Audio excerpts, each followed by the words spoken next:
Stole this strategy from a property manager who turned a nightmare tenant situation into a six-figure profit machine.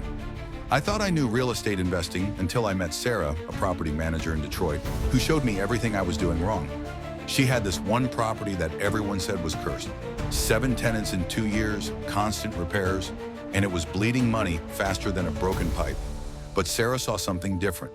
Instead of selling at a loss, she started documenting every single interaction, every repair, every complaint. Not for legal reasons, but to find patterns. Turns out the property wasn't the problem. The screening process was garbage. She discovered that tenants who stayed longest all had one thing in common. They weren't the highest earners or the cleanest credit scores. They were people going through major life transitions who needed stability more than anything else.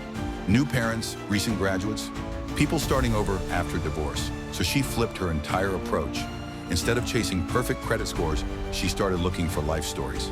She created a mentorship program where long-term tenants helped new ones settle in. She turned maintenance issues into community building opportunities. The result? That cursed property became her most profitable. Tenant retention hit 90%. Maintenance costs dropped by 60% because people actually cared about where they lived. The crazy part is she started filming these tenant success stories just for her own records. Those videos accidentally became her best marketing tool. Now she has a waiting list of people wanting to rent from her and other investors paying her to teach this method. Sometimes the solution isn't fixing the property. It's fixing how you see people.